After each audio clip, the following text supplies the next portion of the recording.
Allora, oggi andiamo avanti con il corso di PyTorch praticamente. Quindi abbiamo condiviso questo video, ok?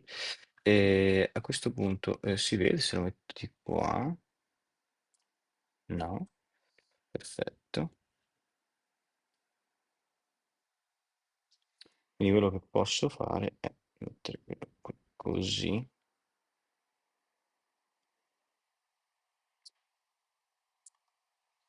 mettere questo qui così e sì, potrei anche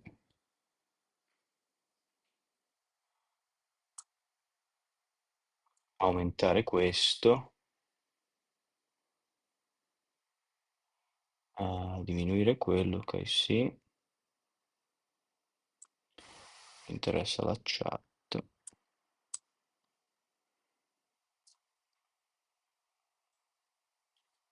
Quindi lo mettiamo così, questo qua si vede, sì, si vede.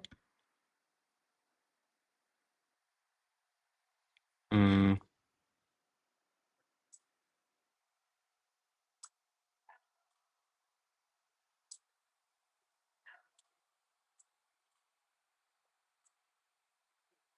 questo non riesco a tirarlo più in giù. Non posso fare?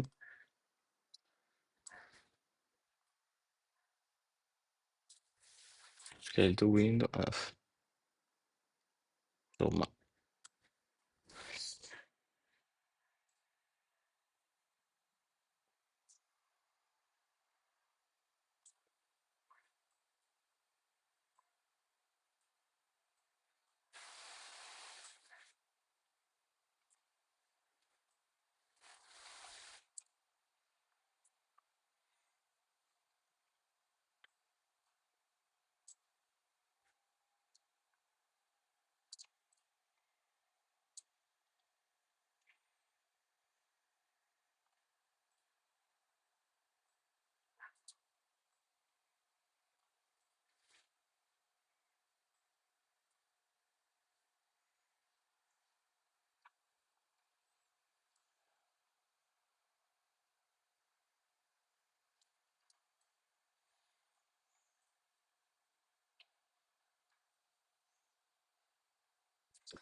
Ok, allora oggi praticamente sto sperimentando un pochettino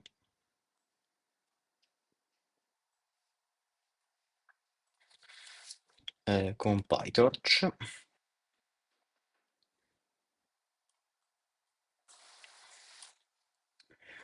per avere un attimo un senso di come funziona.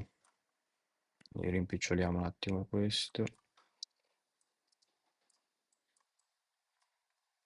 Ci interessa, anzi, ci interessa, quindi lo teniamo bello, bello in grande. Ok, quindi questo qui è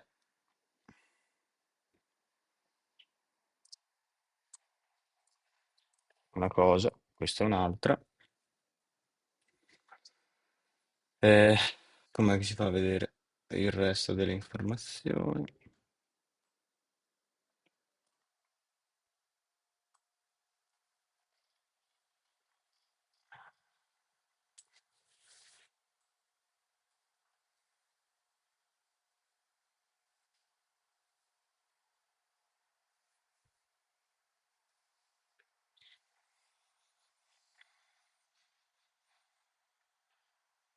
Mm.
Sì, come può essere che Visual Studio prenda così tanti giga, scusami, eh. Capisco che la streaming prenda tanti giga, ma cazzolina Visual Studio. Vabbè. Non è così importante, vabbè, facciamo lo stesso.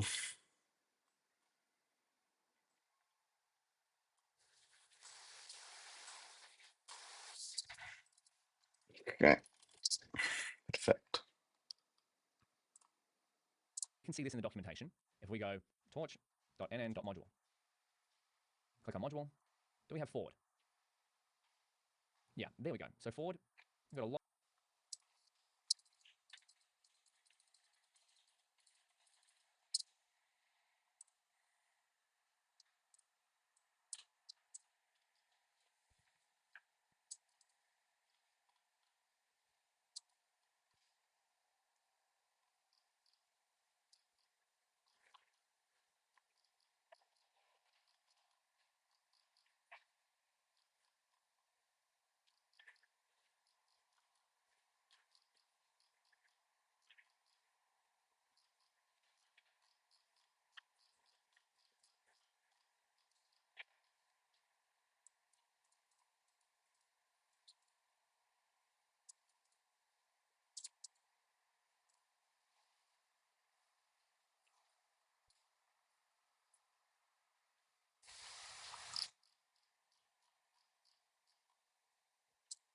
Lot of things built into nn.module. So you see here, this is a subclass of nn.module, and then we have forward. So Mamma forward mia. is what defines the computation performed at every call. So if we were to call a linear regression model and put some data through it, the forward method is the operation that this module does, that this model does. And in our case, our forward method is the linear regression function. So keep this in mind. Any subclass of nn.module needs to override the forward method. So you need to define a forward method if you're going to subclass nn.module. We'll see this very hands-on, but for now, I believe that's enough coverage of what we've done. If you have any questions, remember, you can ask it in the discussions. We've got a fair bit going on here, but I think we've broken it down a fair bit. The next step is for us to, I know I mentioned this in a previous video, is to cover some PyTorch model building essentials, but we're going to cover a few more of them. We've seen some already, but the next way to really start to understand what's going on is to check the contents of our model, train one, and make some predictions with it. So let's get hands-on with that in the next few videos. I'll see you there. Welcome back. In the last couple of videos, we Paolo, prova a entrare nella mia stream.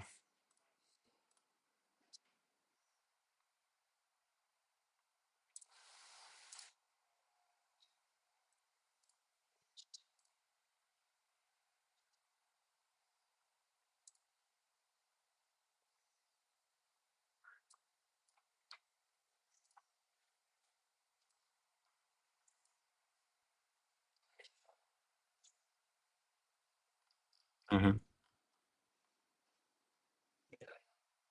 Beh, perfetto.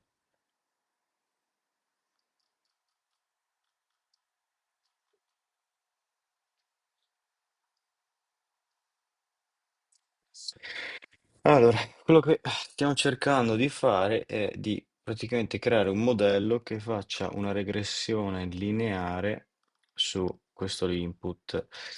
In questo caso il training set è quello blu e il test set è quello rosso. Adesso non è proprio corretto che, anzi scusa, il predict è quello rosso, però adesso non è al 100% corretto che venga realizzato così questo sistema, però comunque per questo esempio va bene lo stesso.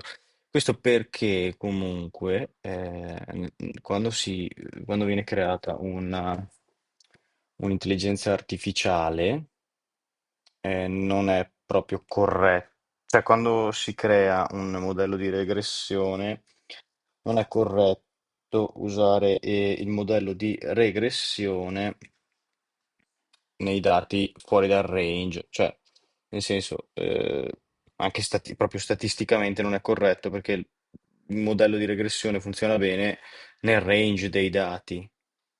Quando vai fuori ci sono problemi, ecco, non so bene spiegare quali sono i problemi, non so dirlo precisamente, dovrei riguardarmi certe informazioni, però sostanzialmente quello che succede è che la mia funzione, i miei dati che ho raccolto potrebbero essere lineari fino a un certo punto, poi potrebbero, come dire, ehm, non essere più lineari, ecco.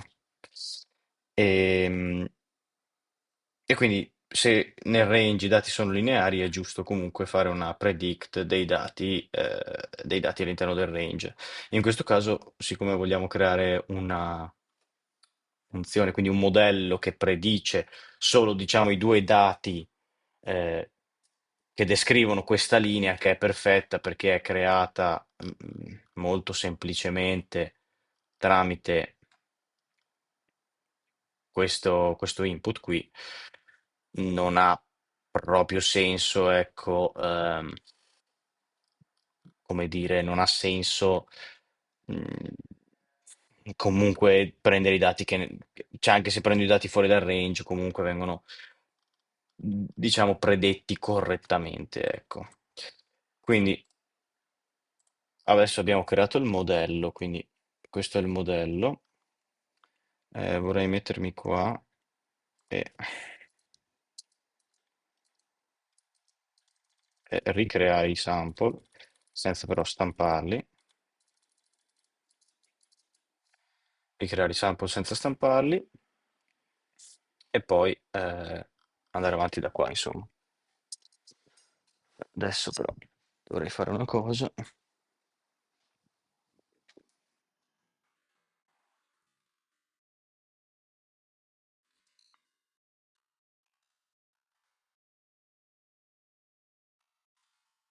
Probabilmente mi si sente ancora perché ho sulle cuffiette comunque. Pazzesco, eh. Ma stai guardando la mia stream? Fai vedere? Ah, se io parlo mi senti? Ah dai, pazzesco. Pensa a te.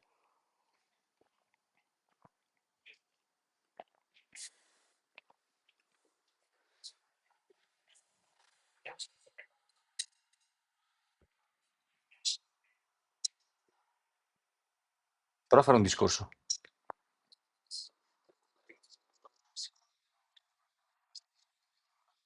Sì, come ho fatto sempre. Sì. Mhm. Sì, beh, comunque io sento quando sta per arrivare, eh.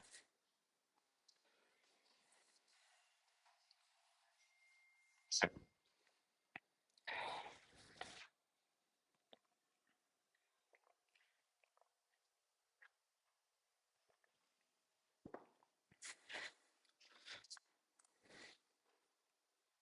We stepped through creating our first PyTorch model. And it looks like there's a fair bit going on here, but some of the main takeaways is that almost every model in PyTorch inherits from nn.module. And if you are going to inherit from nn.module, you should override the forward method to define what computation is happening in your model. And for later on, when our model is learning things, in other words, updating its weights and bias values from random values to values that better fit the data, it's going to do so via gradient descent and backpropagation. And so these two videos are some extra curriculum for what's happening behind the scenes. But we haven't actually written any code yet to trigger these two, so I'll refer back to these when we actually do write code to do that. For now, we've just got a model that defines some forward computation. But speaking of models, let's have a look at a couple of PyTorch model building essentials. So we're not going to write too much code for this video, and it's going to be relatively short, but I just want to introduce you to some of the main classes that you're going to be interacting with in PyTorch. And we've seen some of these already. So one of the first is torch.nn. So contains all of the building blocks for computational graphs. Computational graphs is another word for neural networks. Well, actually, computational graphs is quite general. I'll just write here, a neural network can be considered a computational graph. So then we have torch.nn.parameter. We've seen this. So what parameters should our model try and learn? And then we can write here, often a PyTorch layer from torch.nn will set these for us. And then we've got torch.nn.module, which is what we've seen here. And so torch.nn.module is the base class for all neural network modules. If you subclass it, you should overwrite forward, which is what we've done here. We've created our own forward method. So what else should we cover here? We're going to see these later on, but I'm going to put it here, torch.optim. This is where the optimizers in PyTorch live. They will help with gradient descent. So optimizer. An optimizer is, as we've said before, that our model starts with random values. and it looks at training data and adjusts the random values to better represent the ideal values. The optimizer contains algorithm that's going to optimize these values instead of being random to being values that better represent our data. So those algorithms live in torch.opt-in. And then one more for now. I'll link to extra resources, and we're going to cover them as we go. That's how I like to do things, cover them as we need them. So all nn.module, so this is the forward method. It's going to explicitly say here that all nn module subclasses require you to overwrite forward. This method defines what happens in the forward computation. So in our case, if we were to pass some data to our linear regression model, the forward method would take that data and perform this computation here. And as your models get bigger and bigger, ours is quite straightforward here. This forward computation can be as simple or as complex as you like, depending on what you'd like your model to do. And so I've got a nice and fancy slide here, which basically reiterates what we've just discussed. PyTorch Essential Neural Network building modules. So the module torch.nn, torch.nn.module, torch.optim, torch.utils.dataset. We haven't actually talked about this yet. And I believe there's one more, data loader. We're going to see these two later on. But these are very helpful when you've got a bit more of a complicated data set. In our case, we've got just 50 integers for our data set. We've got a simple straight line. But when we need to create more complex data sets, we're going to use these. So this will help us build models. This will help us optimize our models' parameters. And this will help us load data. And if you'd like more, one of my favorite resources is the PyTorch cheat sheet. Again, we're referring back to the documentation. See, all of this documentation, right? As I said, this course is not a replacement for the documentation. It's just my interpretation of how one should best become familiar with PyTorch. So we've got imports, the general, import torch, from torch.utils.data. We've got dataset, data loader. Oh, would you look at that? We've got that mentioned here, dataset, data loader. And torch script and JIT, neural network API, ONNX. I'll let you go through here. We're covering some of the most fundamental ones here, but there's, of course, PyTorch is quite a big library. So some extracurricular for this video would be to go through this for 5 to 10 minutes and just read. You don't have to understand them all. We're going to start to get more familiar with all of these. Well, not all of them, because, I mean, that would require making videos for the whole documentation, but a lot of these through writing them via code. So that's enough for this video. I'll link this PyTorch cheat sheet in the video here. And in the next video, how about we haven't actually checked out what happens if we do create an instance of our linear regression model. I think we should do that. I'll see you there. Welcome back. In the last video, we covered some of the PyTorch.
Quick start.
PyTorch model building essentials. And look, I linked a cheat sheet here. There's a lot going on. There's a lot of text going on the page. Of course, the reference material for here is in the Learn PyTorch book, PyTorch model building essentials under 0.1, which is the notebook we're working on here. But I couldn't help myself. I wanted to add some color to this. So before we inspect our model, let's just add a little bit of color to our text on the page. We go to, here's our workflow. This is what we're covering in this video, right? Or in this module, 0.1.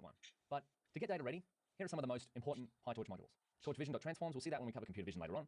Torch.utils.data.dataset, so that's if we want to create a dataset. It's a little bit more complicated, and because our dataset is so simple, we haven't used either of these dataset creator or data loader.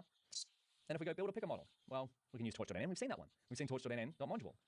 So in our case, we're building a model. But if we wanted a pre-trained model, well, there's some computer vision models that have already been built for us in torchvision.models. Now, torch vision stands for PyTorch's computer vision module. So we haven't covered that either, but this is just a spoiler for what's coming on later on. Then at the optimizer, if we wanted to optimize our model's parameters to better represent a dataset, we can go to torch.optim. Then if we wanted to evaluate the model, well, we've got torch metrics for that. We haven't seen that, but we're going to be hands-on with all of these later on. Then if we wanted to improve through experimentation, we've got torch.utils.tensorboard. What's this? But again, if you want more, there's some at the PyTorch cheat sheet. But now this is just adding a little bit of color and a little bit of code to our PyTorch workflow.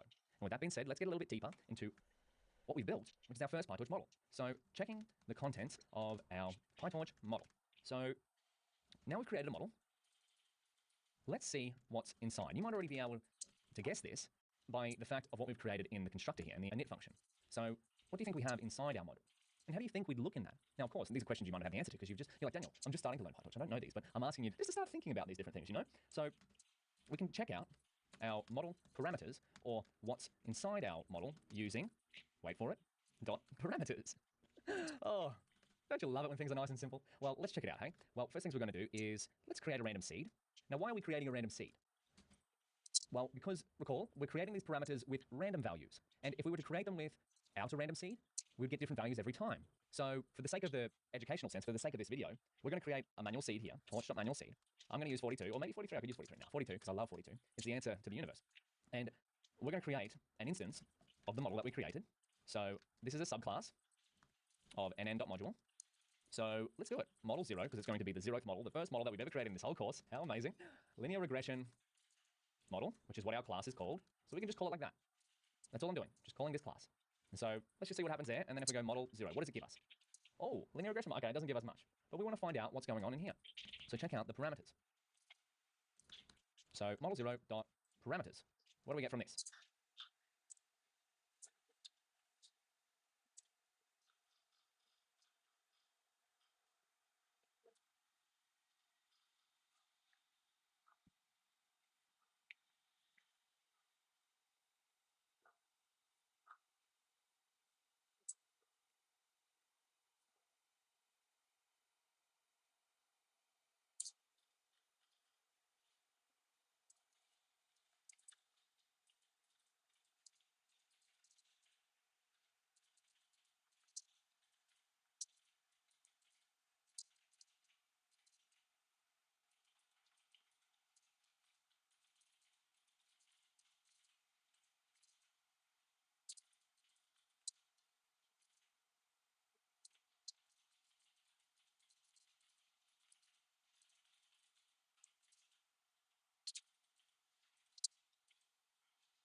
Oh, a generator.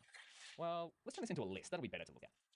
There we go. Oh, how exciting is that? So parameter containing. Oh, look at the values. Tensor requires grad equals true. Parameter containing. Wonderful. So these are our model parameters. So why are they the values that they are? Well, it's because we've used torch rand n. Let's see what happens if we go, let's just create torch.rand n1. What happens? We get a value like that. And now if we run this again, we get the same values. But if we run this again, so keep this in mind, 2, 3, 4, 5. Actually, that's pretty cool that we got a random value that was all in order, 4 in a row. Can we do it twice in a row? Probably not. Oh, we get it the same one. Now, why is that? Oh, we get a different one. Did we just get the same one twice? Oh my gosh, we got the same value twice in a row. You saw that. You saw that. That's incredible. Now, the reason why we get this is because this one is different every time because there's no random seed. Watch if we put the random seed here. Torch.manual seed.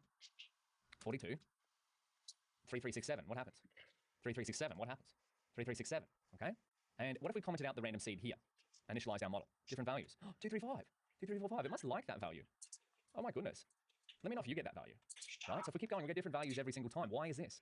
Why are we getting different values every single time? You might be, Daniel, you sound like a broken record, but I'm trying to really drive home the fact that we initialize our models with random parameters. So this is the essence of what our machine learning models and deep learning models are going to do. Start with random values, weights and bias. We've only got 2 parameters here, but the future models that we build might have thousands. And so, of course, we're not going to do them all by hand. We'll see how we do that later on. But for now, we start with random values, and our ideal model will look at the training data and adjust these random values. But just so that we can get reproducible results, I'll get rid of this cell. I've set the random seed here.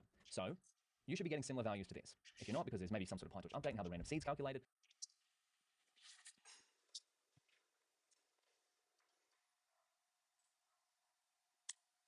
Mm.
You might get slightly different values, but for now, we'll use torch.manual seed.42. And I want you to just be aware of, Mm. this can be a little bit Vabbè. confusing if you just do the list of parameters.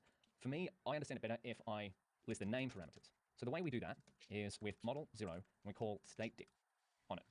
This is going to give us our dictionary of the parameters of our model. So as you can see here, we've got weights and we've got bias, and they are random values. So where did weights and bias come from? Well, of course, they came from here, weights and bias. But of course, as well up here, we've got known parameters. So now our whole goal is what? Our whole goal is to build code or write code that is going to allow our model to look at these blue dots here and adjust this weight and bias value to be weights as close as possible to weight and bias. Now, how do we go from here and here to here and here? Well, we're going to see that in future videos, but the closer we get these values to these two, the better we're going to be able to predict and model our data. Now, this principle, I cannot stress enough, is the fundamental foundation, wow, good description, Daniel, the entire foundation of deep learning. We start with some random values, and we use gradient descent and backpropagation plus whatever data that we're working with to move these random values as close as possible to the ideal values. And in most cases, you won't know what the ideal values are. But in our simple case, we already know what the ideal values are. So just keep that in mind going forward. The premise of deep learning is to start with random values and make them more representative, closer to the ideal values. With that being said, let's try and make some predictions with our model as it is. I mean, it's got random values. How do you think the predictions will go? So I think in the next video, we'll make some predictions on this test data and see what they look like. I'll see you there. Welcome back. In the last video, we checked out the internals of our first PyTorch model. And we found out that because we're creating our model with torch dot, or the parameters of our model, with torch.rand, they begin as random variables. And we also discussed the entire premise of deep learning is to start with random numbers and slowly progress those towards more ideal numbers, slightly less random numbers based on the data. So let's see, before we start to improve these numbers, let's see what their predictive power is like right now. Now you might be able to guess how well these random numbers will be able to predict on our data. If you're not sure what that predicting means? Let's have a look. So making predictions using torch.inference mode. Something we haven't seen, but as always, we're going to discuss it while we use it. So to check our model's predictive power, let's see how well it predicts Y test based on X test. Because remember, again, another premise of a machine learning model is to take some features as input and make some predictions close to some sort of labels. So when we pass data through our model, it's going to run it through the forward method. So here's where it's a little bit confusing. We defined a forward method, and it takes x as input. Now I've done a little x, but we're going to pass it in a large X as its input. But the reason why I've done a little x is because oftentimes in PyTorch code you're going to find all over the internet is that x is quite commonly used in the forward method here, like this, as the input data. So I've just left it there because that's what you're going to find quite often. So let's test it out. We haven't discussed what inference mode does yet, but we will. Make predictions with model. So with torch.inference mode, let's use it, and then we will discuss what's going on. ypreds equals model 0x test. So that's all we're doing. We're passing the x test data through our model. Now, when we pass this x test in here, let's remind ourselves of what x test is. X test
10 variables here, and we're trying to, our ideal model will predict the exact values of y-test.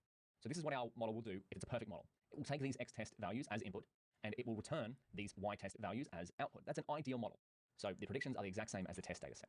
How do you think our model will go, considering it's starting with random values as its parameters? Well, let's find out, eh? So we'll can that, y-preds.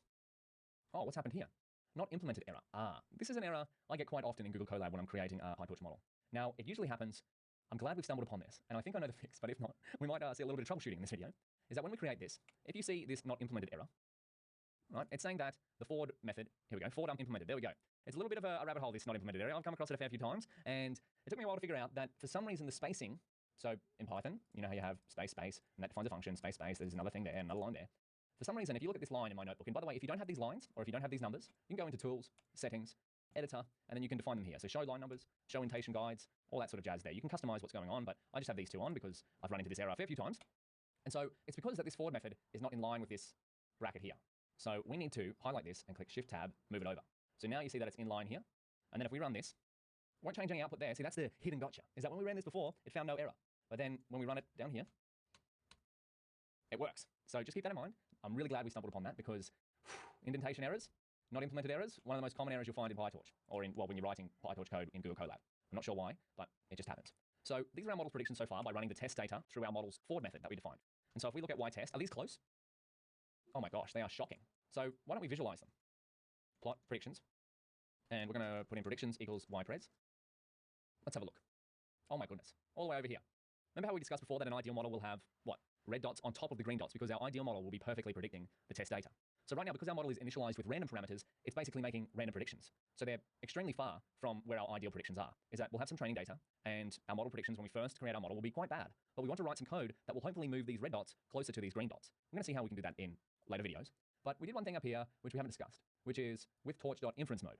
Now, this is a context manager, which is what happens when we're making predictions. So making predictions, another word for predictions is inference. Torch uses inference, so I'll try to use that a bit more, but I like to use predictions as well. We could also just go y-preds equals model 0.xtest. And we're going to get quite a similar output, right? But I've put on inference mode because I want to start making that a habit for later on when we make predictions. Put on inference mode. Now, why do this? You might notice something different. What's the difference here between the outputs? Y-preds equals model. There's no inference mode here, no context manager. Do you notice that there's a grad function here? Now, we don't need to go into discussing what exactly this is doing here. But do you notice that this one is lacking that grad function? So do you remember how behind the scenes I said that PyTorch does a few things with requires grad equals true? It keeps track of the gradients of different parameters so that they can be used in gradient descent and backpropagation. Now, what inference mode does is it turns off that gradient tracking. So it essentially removes all of the, because when we're doing inference, we're not doing training, so we don't need to keep track of the gradient. So we don't need to keep track of how we should update our models. So inference mode disables all of the useful things that are available during training. What's the benefit of this? Well, it means that PyTorch behind the scenes is keeping track of less data.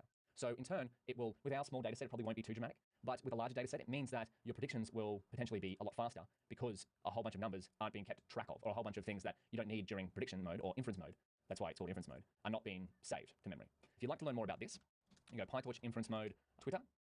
I just remember to search for Twitter because they did a big tweet storm about it. Here we go. So, oh, this is another thing that we can cover. I'm going to copy this in here, but there's also a blog post about what's going on behind the scenes. Long story short, it makes your code faster. Want to make your inference code in PyTorch run faster? Here's a quick thread on doing exactly that. And that's what we're doing. So I'm going to write down here, see more on inference mode here. And I just want to highlight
Allora, quindi cosa serve questo inference mode?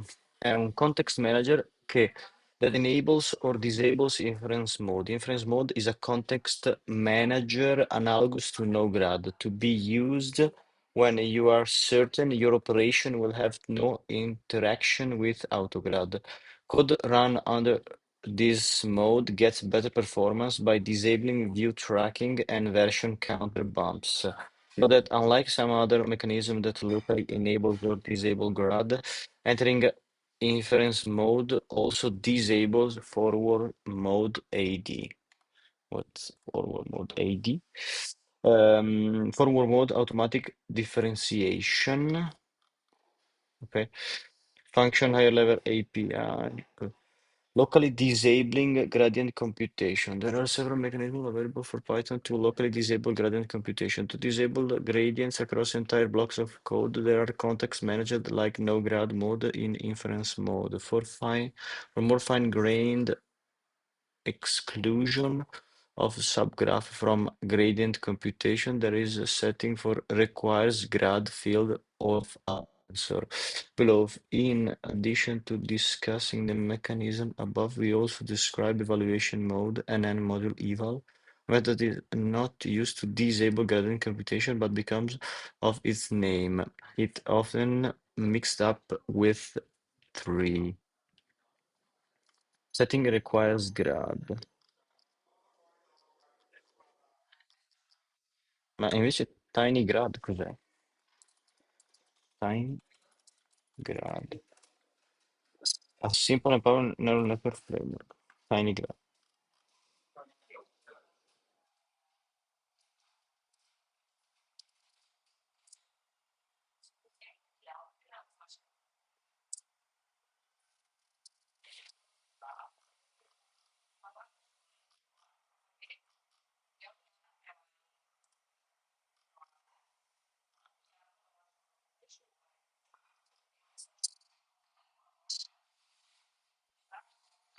Mm.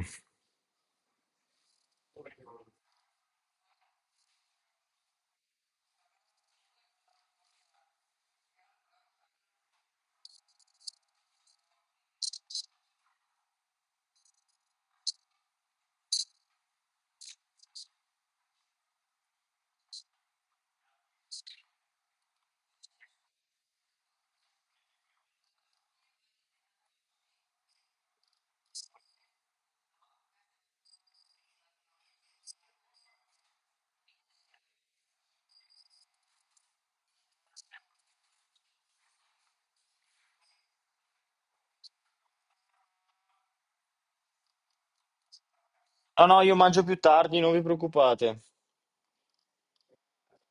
È perché sì, sì, tanto perché sto streamando, ma non ti preoccupare.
highlight something as well is that they referenced Torch NoGrad with the Torch Inference Mode Context Manager. Inference Mode is fairly new in PyTorch, so you might see a lot of code, existing PyTorch code with torch.nograd. You can use this as well. ypreds equals model 0, and this will do much of the same as what Inference Mode is doing, but Inference Mode has a few things that are advantages over NoGrad, which are discussed in this thread here. But if we do this, we get very similar output to what we got before, grad function. But as you'll read in here and in the PyTorch documentation, Inference Mode is the favored way of doing inference for now. I just wanted to highlight this. So you can also do something similar with torch.nograd. However, inference mode is preferred. Alrighty, so I'm just going to comment this out. So we just have one thing going on there. The main takeaway from this video is that when we're making predictions, we use the context manager torch.inference mode. And right now, because our model's variables or internal parameters are randomly initialized, our model's predictions are as good as random.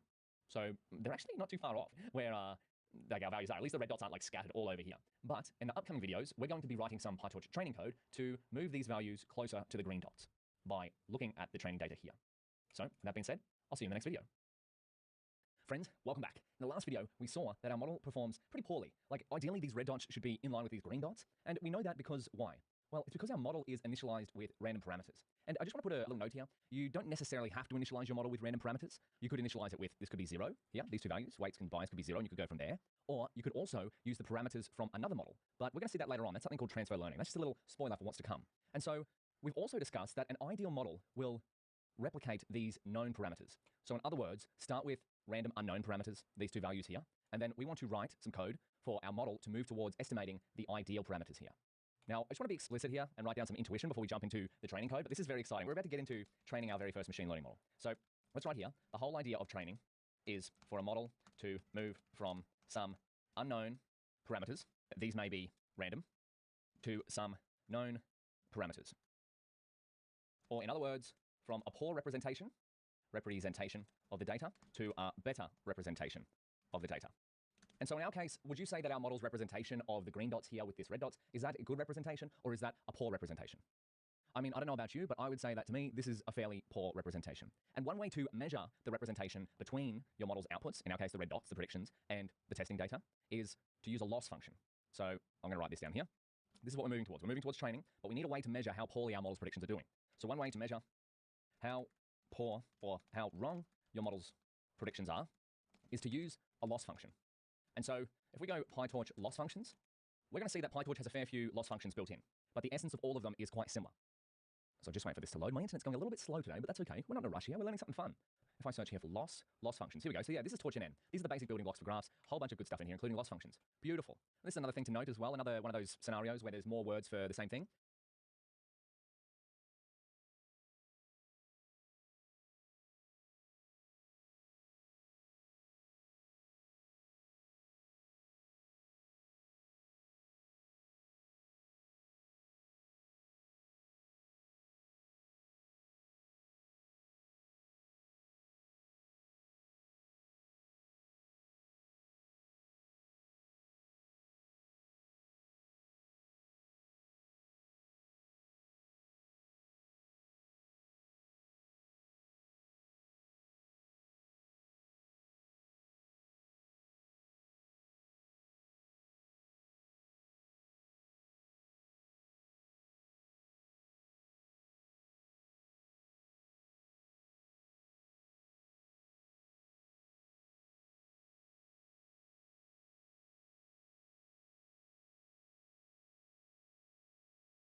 You might also see a loss function referred to as a criterion.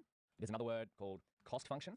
So I might just write this down so you're aware of it. Yeah, cost function versus loss function. There may be some formal definitions about what all of these are. Maybe they're used in different fields. But in the case of, we're focused on machine learning, right? So I'm just going to go note, loss function may also be called cost function or criterion in different areas. For our case, we're going to refer to it as a loss function. And let's just formally define a loss function here, because we're going to go through a fair few steps in the upcoming video, so this is a warning. Nothing we can't handle, but I want to put some formal definitions on things. We're going to see them in practice. That's what I prefer to do, rather than just sit here defining stuff. This lecture's already had enough text on the page, so hurry up and get into coding, Daniel. A loss function is a function to measure how wrong your model's predictions are to the ideal outputs. So lower is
better. So ideally, think of a measurement. How could we measure the difference between the red dots and the green dots? One of the simplest ways to do so would be just measure the distance here, right? So if we go, let's just estimate this as 0.35 to 0.8 thereabouts. So what's the difference there? About 0.45. Then we could do the same again for all of these other dots, and then maybe take the average of that. Now, if you've worked with loss functions before, you might have realized that I've just reproduced mean absolute error. But we're going to get to that in a minute. So we need a loss function. I'm going to write down another little dot point here. This is just setting up intuition. Things we need to train. We need a loss function. This is PyTorch, and this is machine learning in general, actually. But we're focused on PyTorch. We need an optimizer. What does the optimizer do? It takes into account the loss of a model and adjusts the model's parameters. So the parameters, recall, are our weight and bias values, weight and biases. We can check those, or bias. We can check those by going model.parameter, or parameters. But I also like, oh, that's going to give us a generator, isn't it? Oh, do we not define the model yet? What do we call our model? Oh, model 0, excuse me. I forgot we're going to build a lot of models in this course, so we're giving them numbers. Model.parameters, yeah, we've got a generator. So we'll turn that into a list. But model 0, if we want to get them labeled, we want state predict here. There we go. So our weights is this value, that's a random value we've set, and there's the bias. And now we've only got 2 parameters for our model, so it's quite simple. However, the principles that we're learning here are going to be the same principles, taking a loss function, trying to minimize it, so getting it to lower, so the ideal model will predict exactly what our test data is. And an optimizer will take into account the loss and will adjust a model's parameter, in our case, weights and bias, to be, let's finish this definition, takes into account the loss of a model and adjusts the model's parameters, e.g. weight and bias, in our case, to improve the loss function. And specifically for PyTorch, we need a training loop and a testing loop. Now this is what we're going to work towards building throughout the next couple of videos. We're going to focus on these two first, the loss function and optimizer. There's the formal definition of those. You're going to find many different definitions. That's how I'm going to define them. Loss function measures how wrong your model's predictions are. Lower is better. Optimizer takes into account the loss of your model, so how wrong it is, and starts to move these two values into a way that improves where these red dots end up. But these principles of a loss function and an optimizer can be for models with 2 parameters or models with millions of parameters. Can be for computer vision models or could be for simple models like ours that predict the dots on a straight line. So with that being said, let's jump into the next video. We'll start to look a little deeper into loss function for our problem and an optimizer. I'll see you there. Welcome back. Whew, we're in an exciting streak of videos coming up here. I mean, the whole course is fun, trust me, but this is really exciting because training your first machine learning model seems a little bit like magic, but it's even more fun when you're writing the code yourself, what's going on behind the scenes. So we discussed that the whole concept of training is from going unknown parameters, random parameters, such as what we've got so far, to parameters that better represent the data. And we spoke of the concept of a loss function. We want to minimize the loss function. That is the whole idea of a training loop in PyTorch, or an optimization loop in PyTorch. And an optimizer is one of those ways that can nudge the parameters of our model, in our case, weights or bias, towards values, rather than just being random values like they are now, towards values that lower the loss function. And if we lower the loss function, what does the loss function do? It measures how wrong our model's predictions are compared to the ideal outputs. So if we lower that, well, hopefully we move these red dots towards the green dots. And so, as you might have guessed, PyTorch has some built-in functionality for implementing loss functions and optimizers. And by the way, what we're covering so far is in the train model section of the PyTorch workflow fundamentals. I've got a little nice table here which describes a loss function, what does it do, where does it live in PyTorch, common values. We're going to see some of these hands-on. If you'd like to read about it, of course, you have the book version of the course here. So, loss functions in PyTorch. I'm just in docs, torch.nn. Look at this. Look at all these loss functions. There's far too many for us to go through all in one hit, so we're just going to focus on some of the most common ones. Look at that. We've got about, 15 loss functions, something like that? Well, truth be told is that which one should you use? You're not really going to know unless you start to work hands-on with different problems. And so in our case, we're going to be looking at L1 loss. And this is, again, once more, another instance where different machine learning libraries have different names for the same thing. This is mean absolute error, which we kind of discussed in the last video, which is if we took the distance from this red dot to this green dot and say it's 0.4, thereabouts, 0.4, 0.4, and then took the mean, well, we've got the mean absolute error. But in PyTorch, they call it L1 loss, which is a little bit confusing because then we go to MSE loss, which is mean squared error, which is L2. So naming conventions just takes a little bit of getting used to. This is a warning for you. So let's have a look at the L1 loss function. Again, I'm just making you aware of where the other loss functions are. We'll do with some binary cross-entropy loss later in the course. And maybe even, is there categorical cross-entropy? We'll see that later on. But all the others will be problem-specific. For now, a couple of loss functions like this, L1 loss, MSE loss, we use for regression problems. So that's predicting a number. Cross-entropy loss is a loss that you use with classification problems. But we'll see those hands-on later on. Let's have a look at L1 loss. So L1 loss creates a criterion. As I said, you might hear the word criterion used in PyTorch for a loss function. I typically call them loss functions. The literature typically calls it loss functions. That measures the mean absolute error. There we go. L1 loss is the mean absolute error between each element in the input X and target Y. Now, your extracurriculum, as you might have guessed, is to read through the documentation for the different loss functions, especially L1 loss. But for the sake of this video, let's just implement it for ourselves. Oh, and if you want a little bit of a graphic, I've got one here. This is where we're up to, by the way, picking a loss function optimizer for step 2. This is a fun part, right? We're getting into training a model. So we've got mean absolute error. Here's that graph we've seen before. Oh, look at this. Okay, so we've got the difference here. I've actually measured this before in the past, so I kind of knew what it was. Mean absolute error is if we repeat for all samples in our set that we're working with, and if we take the absolute difference between these two dots, well, then we take the mean, we've got mean absolute error. So MAE loss equals torch mean. We could write it out. That's the beauty of PyTorch, right? We could write this out. Or we could use the torch NN version, which is recommended. So let's jump in. There's a colorful slide describing what we're about to do. So let's go set up a loss function. And then we're also going to put in here, set up an optimizer. So let's call it loss FN equals nn.l1 loss. Simple as that. And then if we have a look at what's our loss function, what does this say? My goodness, my internet is going quite slow today. It's raining outside, so there might be some delay somewhere. But that's all right. It gives us a chance to sit here and be mindful about what we're doing. Look at that. Okay, loss function, L1 loss. Beautiful. So we've got a loss function. Our objective for training a machine learning model will be to, let's go back, look at the colorful graphic, will be to minimize these distances here. And in turn, minimize the overall value of MAE. That is our goal. If our red dots line up with our green dots, we will have a loss value of 0, the ideal point for a model to be. And so let's go here. We now need an optimizer. As we discussed before, the optimizer takes into account the loss of a model. So these two work in tandem. That's why I put them as similar steps if we go back a few slides. So this is why I put these as 2.1. Often picking a loss function and optimizer in PyTorch come as part of the same package because they work together. The optimizer's objective is to give the model values, so parameters like a weight and a bias, that minimize the loss function. They work in tandem. And so let's see what an optimizer. Optimizers, where might that be? What if we search here? I typically don't use this search, because I prefer just using Google search, but does this give us optimizer? Hey, there we go. So again, PyTorch has torch.optim, which is where the optimizers are. Torch.optim, let me put this link in here. This is another bit of your extra curriculum. If you want to read more about different optimizers in PyTorch, as you might have guessed, they have a few. TorchOptim is a package implementing various optimization algorithms. Most commonly used methods are already supported, and the interface is general enough so that more sophisticated ones can also be easily integrated into the future. So if we have a look at what algorithms exist here, again, we're going to throw a lot of names at you, but in the literature, a lot of them that have made it into here are already good working algorithms. So it's a matter of picking whichever one's best for your problem. How do you find that out? Well, SGD, stochastic gradient descent, is possibly the most popular. However, there are some iterations on SGD, such as Atom, which is another one that's really popular. So again, this is one of those other machine learning is part art, part science, is trial and error of figuring out what works best for your problem. For us, we're going to start with SGD because it's the most popular. And if you were paying attention to a previous video, you might have seen that I said, look up gradient descent. Where have we got this? Gradient descent. There we go. So this is one of the main algorithms that improves our models. So gradient descent and backpropagation. So if we have a look at this, stochastic gradient descent, a bit of a tongue twister, is random gradient descent. So that's what stochastic means. So basically, our model improves by taking random numbers, let's go down here, and randomly adjusting them so that they minimize the loss. And once our optimizer, that's right here, once our optimizer, torch.optim, let's implement SGD, stochastic gradient descent. We're going to write this here, stochastic gradient descent. It starts by randomly adjusting these values. And once it's found some random values or random steps that have minimized the loss value, we're going to see this in action later on, it's going to continue adjusting them in that direction. So say it says, oh, weights, if I increase the weights, it reduces the loss. So it's going to keep increasing the weights until the weights no longer reduce the loss. Maybe it gets to a point at, say, 0.65. If you increase the weights anymore, the loss is going to go up. So the optimizer's like, well, I'm going to stop there. And then for the bias, the same thing happens. If it decreases the bias and finds that the loss increases, well, it's going to go, well, I'm going to try increasing the bias instead.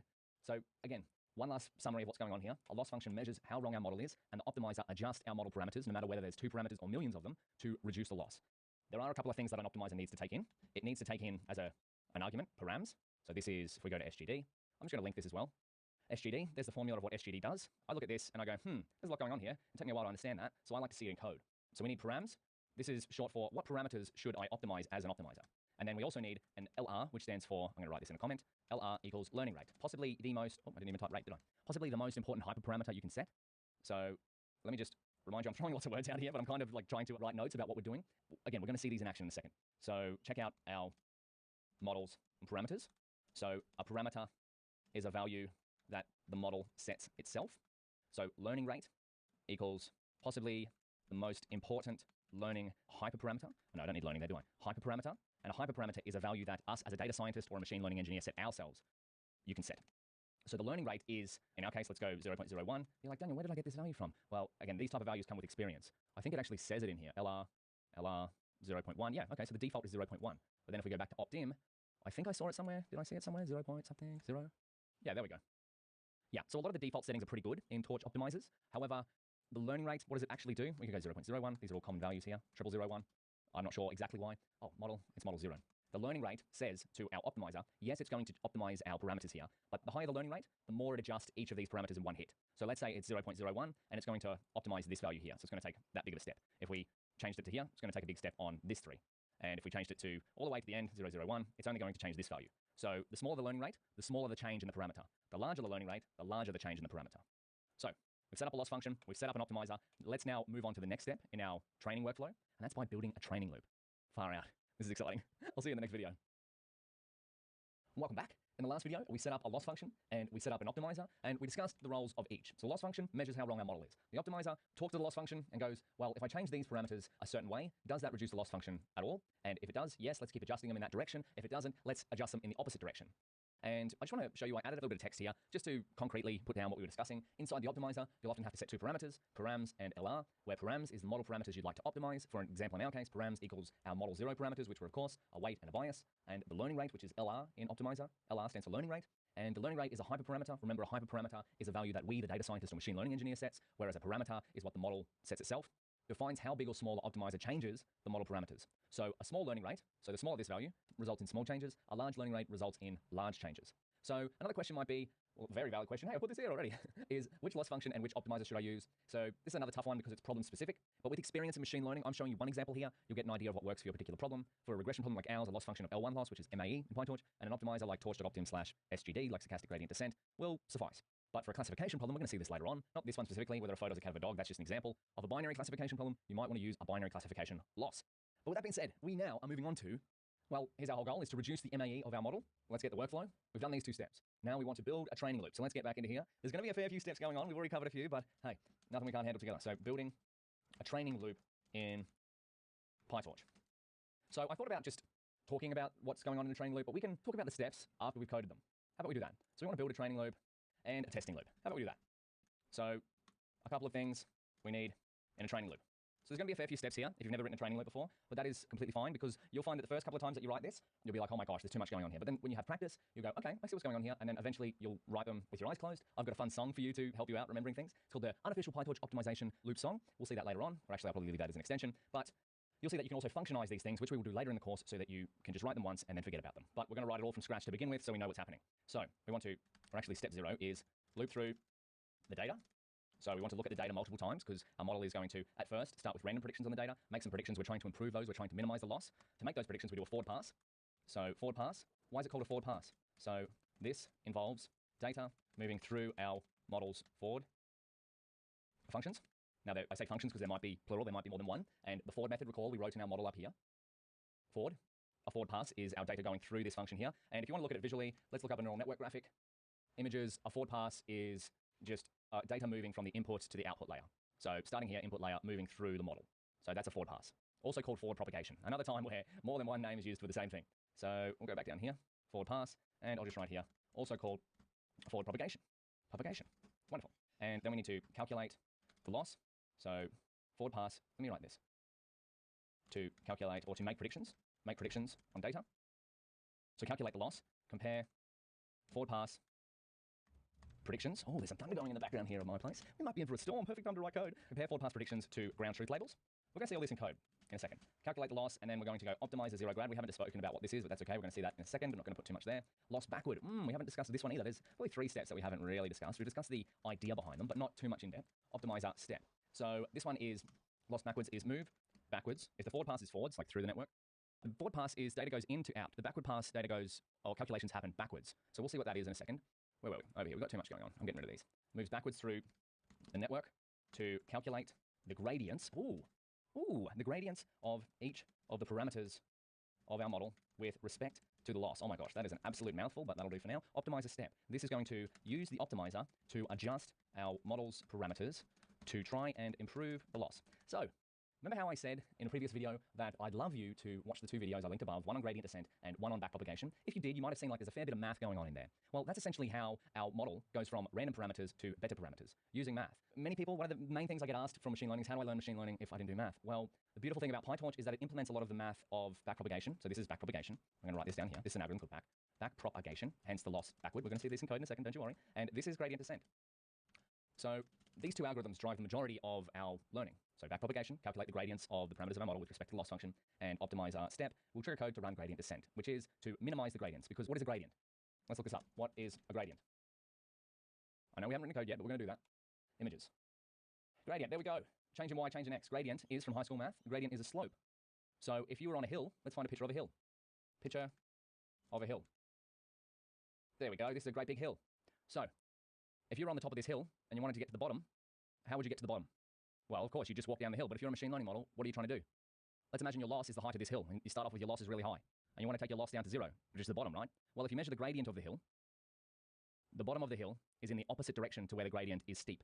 Does that make sense? So if the gradient here is an incline, we want our model to move towards the gradient being nothing, which is down here. And you could argue, yeah, the gradient's probably nothing up the top here, but let's just, for argument's sake, say that we want to get to the bottom of the hill. So we're measuring the gradient, and one of the ways an optimization algorithm works is it moves our model parameters so that the gradient equals 0. And then if the gradient of the loss equals 0, well, the loss equals 0 too. So now let's write some code.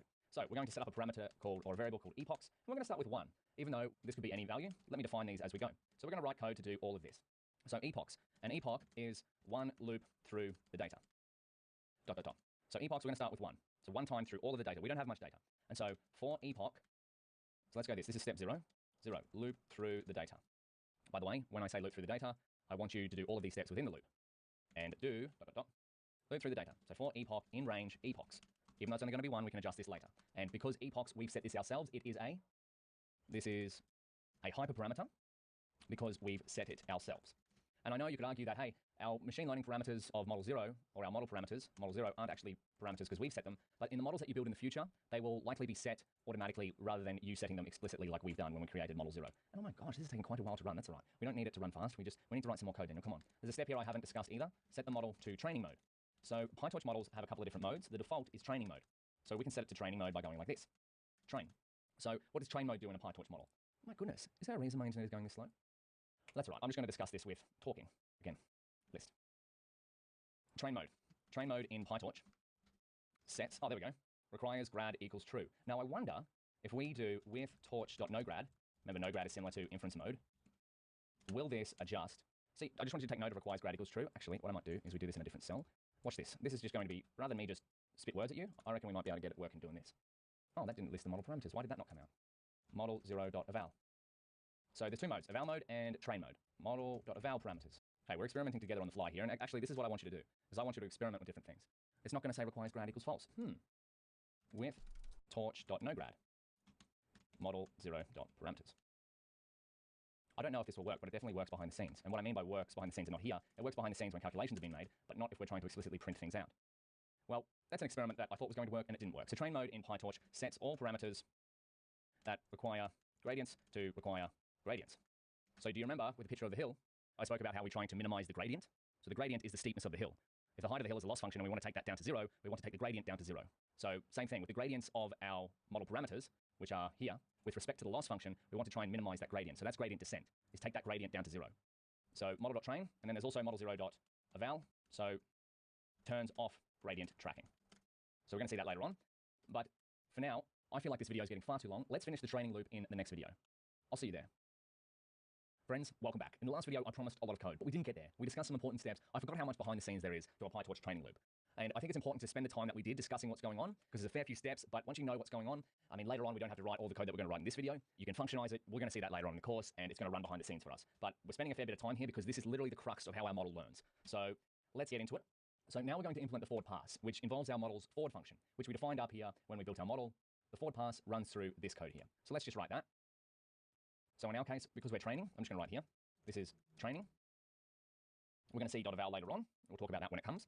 Let's do the forward pass. So the forward pass, we want to pass data through our model's forward method. We can do this quite simply by going ypred, so y predictions, because remember, we're trying to use, our ideal model is using xtest to predict ytest on our test data set. When we make predictions on our test data set, we learn on our training data set. So we're passing, I'm just going to get rid of that because we don't need that. So we're passing our model xtrain, and model 0 is going to be our current model. There we go. So we learn patterns on the training data to evaluate our model on the test data. Number 2, where are we at?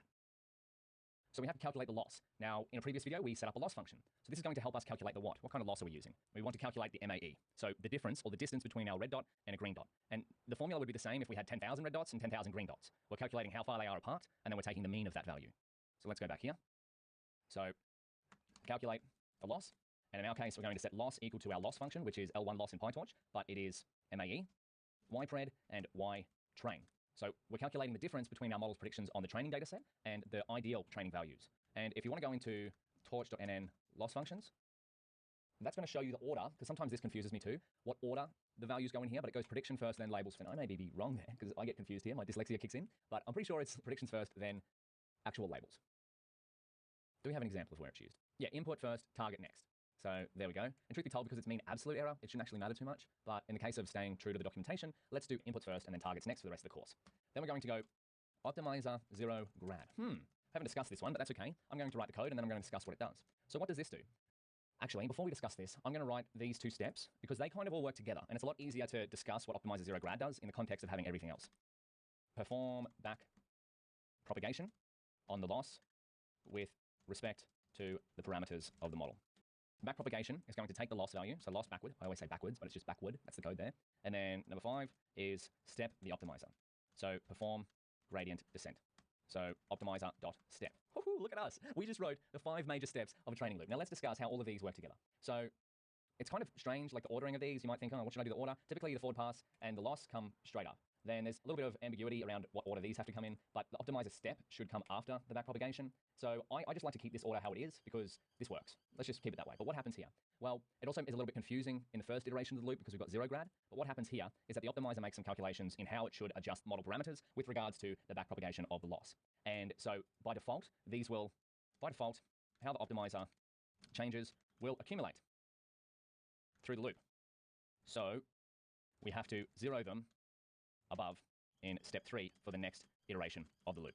So a big long comment there, but what this is saying is, let's say we go through the loop and the optimizer chooses a value of 1, change it by 1, and then it goes through a loop again. If we didn't zero it, if we didn't take it to 0, because that's what it is doing, it's going 1 to 0, it would go, okay, next 1, 2, 3, 4, 5, 6, 7, 8, all through the loop, right? Because we're looping here. If this was 10, it would accumulate the value that it's supposed to change 10 times. But we want it to start again, start fresh each iteration of the loop. And now the reason why it accumulates, that's pretty deep in the PyTorch documentation. From my understanding, there's something to do with like efficiency of computing. If you find out what the exact reason is, I'd love to know.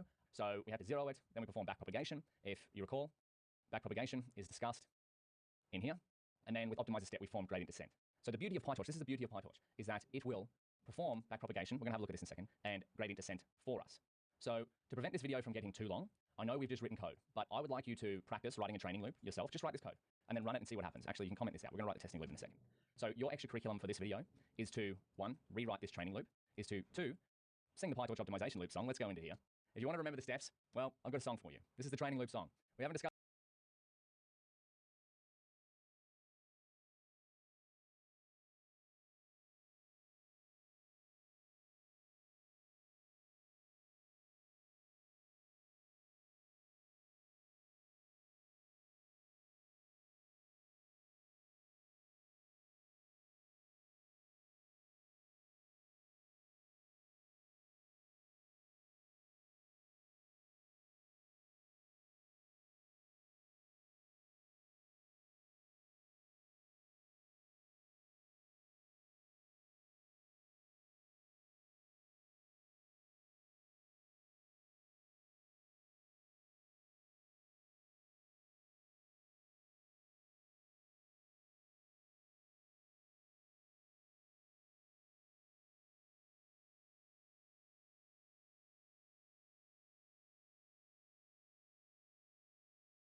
the test step, but maybe you could try this yourself.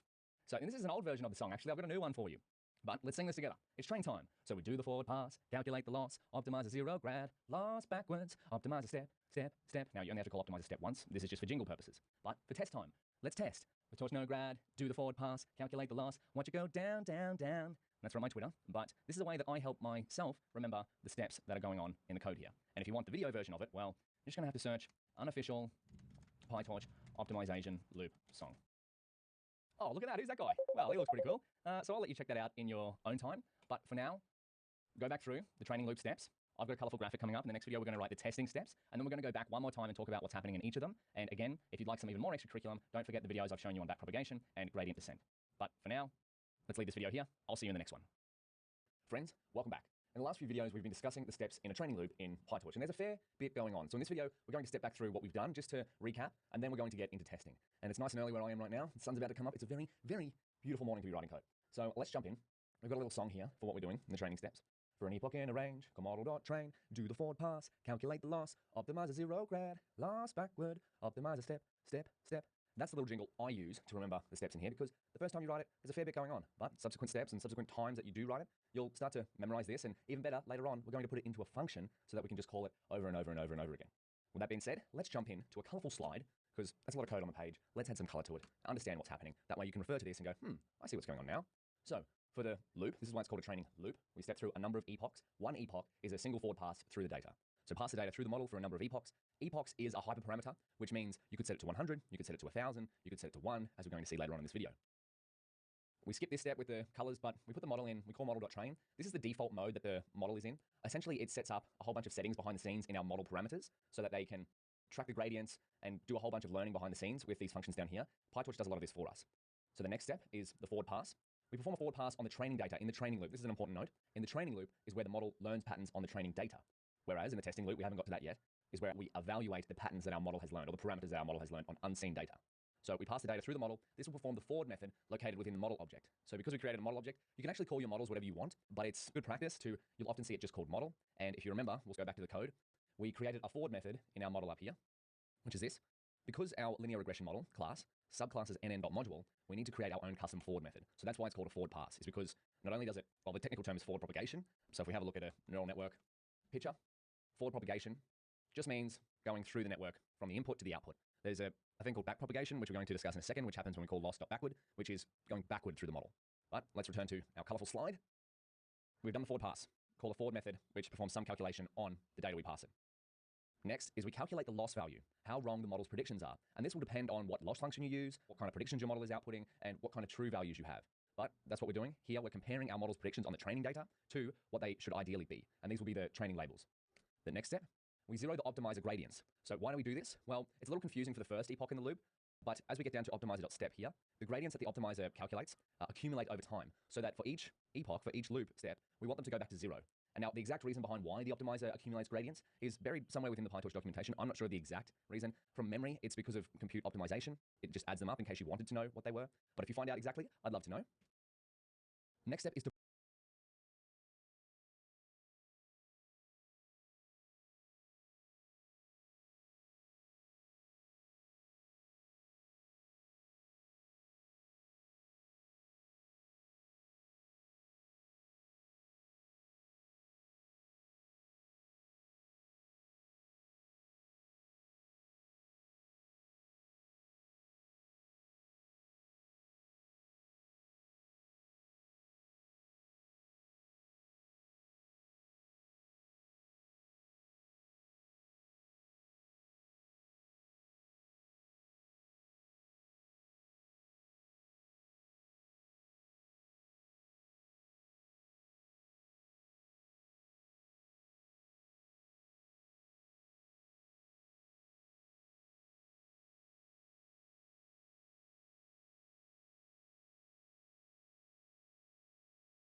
perform backpropagation on the loss function. That's what we're calling loss.backward. Now, backpropagation is we compute the gradient of every parameter with requires grad equals true. And if you recall, we go back to our code. We've set requires grad equals true for our parameters. Now, the reason we've set requires grad equals true is not only so backpropagation can be performed on it, but let me show you what the gradients look like. So let's go loss function curve. That's a good idea. So we're looking for some sort of convex curve here. There we go, L2 loss. We're using L1 loss at the moment. Is there a better one here? All we need is just a nice looking curve. Here we go. So this is why we keep track of the gradients. Behind the scenes, PyTorch is going to create some sort of curve for all of our parameters that looks like this. Now, this is just a 2D plot. So the reason why we're just using an example from Google Images is, one, because you're going to spend a lot of your time Googling different things, and two, in practice, when you have your own custom neural networks, right now we only have 2 parameters. So it's quite easy to visualize a loss function curve like this. But when you have, say, 10 million parameters, you basically can't visualize what's going on. And so PyTorch, again, will take care of these things behind the scenes. But what it's doing is when we say requires grad, PyTorch is going to track the gradients of each of our parameters. And so what we're trying to do here with backpropagation and subsequently gradient descent is calculate where the lowest point is. Because this is a loss function, this is MSE loss, we could trade this out to be MAE loss in our case, or L1 loss for our specific problem. But this is some sort of parameter, and we calculate the gradients because what is the gradient? Let's have a look. What is a gradient? A gradient is an inclined part of a road or railway. No, we want it in machine learning. What's it going to give us? In machine learning, a gradient is a derivative of a function that has more than one input variable. Okay, let's dive in a little deeper. See, here's some beautiful loss landscapes. We're trying to get to the bottom of here. This is what gradient descent is all about. So, there we go. So this is a cost function, which is also a loss function. We start with a random initial variable. What have we done? We started with a random initial variable, right? Okay, and then we take a learning step. Beautiful. This is W, so this could be our weight parameter. Okay, we're connecting the dots here. This is exciting. We've got a lot of tabs here, but that's all right. We'll bring this all together in a second. And what we're trying to do is come to the minimum. Now, why do we need to calculate the gradients? Well, the gradient is what? Oh, value of weight. Here we go. This is even better. I love Google Images. So this is our loss, and this is the value of a weight. So we calculate the gradients. Why? Because the gradient is the slope of a line, or the steepness. And so if we calculate the gradient here, and we find that it's really steep, right up the top of this incline, we might head in the opposite direction to that gradient. That's what gradient descent is. And so if we go down here, Now, what are these step points? There's a little thing that I wrote down in the last video, at the end of the last video, I haven't told you about yet, but I was waiting for a moment like this. And if you recall, I said kind of all of these 3 steps, optimize a zero grad, loss backward, optimize a step, are all together. So we calculate the gradients because we want to head in the opposite direction of that gradient to get to a gradient value of 0. And if we get to a gradient value of 0 with a loss function, well then the loss is also 0. So that's why we keep track of the gradient with requires grad equals true. And again, PyTorch does a lot of this behind the scenes. And if you want to dig more into what's going on here, I'm going to show you some extra resources for backpropagation, which is calculating this gradient curve here, and gradient descent, which is finding the bottom of it towards the end of this video. And again, if we started over this side, we would just go in the opposite direction of this. So maybe this is our positive gradient here, and we just go in the opposite direction here. We want to get to the bottom. That is the main point of gradient descent. And so if we come back, I said, just keep this step size in mind here. If we come back to where we created our loss function and optimizer, I put a little tidbit here for the optimizer, because we've written a lot of code and we haven't really discussed what's going on, but I like to do things on the fly as we need them. So inside our optimizer, we'll have the main 2 parameters, which is params. So the model parameters you'd like to optimize. Params equals model 0.parameters in our case. And PyTorch is going to create something similar to this curve, not visually, but just mathematically behind the scenes for every parameter. Now, this is a value of weight, so this would just be potentially the weight parameter of our network. But again, if you have 10 million parameters, there's no way you could just create all of these curves yourself. That's the beauty of PyTorch. It's doing this behind the scenes through a mechanism called Torch autograd, which is auto gradient calculation. And there's beautiful documentation on this. If you'd like to read more on how it works, please go through that. But essentially behind the scenes, it's doing a lot of this for us for each parameter. That's the optimizer. Then within the optimizer, once we've told it what parameters to optimize, we have the learning rate. So the learning rate is another hyperparameter that defines how big or small the optimizer changes the parameters with each step. So a small learning rate results in small changes, whereas a large learning rate is in large changes. And so if we look at this curve here, we might at the beginning start with large steps, so we can get closer and closer to the bottom. But then as we get closer and closer to the bottom, to prevent stepping over to this side of the curve, we might do smaller and smaller steps. And the optimizer in PyTorch, there are optimizers that do that for us, but there's also another concept called learning rate scheduling, which is, again, something if you would like to look up and do more. But learning rate scheduling essentially says, hey, maybe start with some big steps, and then as we get closer and closer to the bottom, reduce how big the steps are that we take. Because if you've ever seen a coin at the back of a couch, this is my favorite analogy for this. If you've ever tried to reach a coin at the back of a couch, like this excited young chap, if you're reaching towards the back of the couch, you take quite big steps. As you, say your arm was over here, you would take quite big steps until you get to about here. And the closer you get to the coin, the smaller and smaller your steps are. Otherwise, what's going to happen? The coin's going to be lost. Or if you took 2 small steps, you'd never get to the coin. It would take forever to get there. So that's the concept of the learning rate. If you take 2 big steps, you're going to just end up over here. If you take 2 small steps, it's going to take you forever to get to the bottom here. And this bottom point is called convergence. That's another term you're going to come across. I know I'm throwing a lot of different terms at you, but that's the whole concept of the learning rate. How big is your step down here in gradient descent? Gradient descent is this. Backpropagation is calculating these derivative curves or the gradient curves for each of the parameters in our model. So let's get out of here. We'll go back to our training steps. Where were we? I think we're up to backpropagation. Have we done backward? Yes. So the backpropagation is where we do the backward step, so the forward pass, forward propagation, go from input to output. Backpropagation, we take the gradients of the loss function with respect to each parameter in our model by going backwards. That's what happens when we call loss.backward. PyTorch does that for us behind the scenes. And then finally, step number 5 is step the optimizer. We've kind of discussed that. As I said, if we take a step, let's get our loss curve back up. Loss function curve, doesn't really matter what curve we use. The optimizer step is taking a step this way to try and optimize the parameters so that we can get down to the bottom here. And I also just noted here that you can turn all of this into a function, so we don't necessarily have to remember to write these every single time. The ordering of this, you'll want to do the forward pass first, and then calculate the loss, because you can't calculate the loss unless you do the forward pass. I like this ordering here of these 3 as well, but you also want to do the optimizer step after the loss backward. So this is my favorite ordering. It works. If you like this ordering, you can take that as well. With that being said, I think this video has gotten long enough. In the next video, I'd like to step through this training loop one epoch at a time so that we can see, I know I've just thrown a lot of words at you, that this optimizer is going to try and optimize our parameters each step, but let's see that in action, how our parameters of our model actually change every time we go through each one of these steps. So I'll see you in the next video. Let's step through our model. Welcome back. Now we've spent a fair bit of time on the training loop and the testing loop. Well, we haven't even got to that yet, but there's a reason behind this, because this is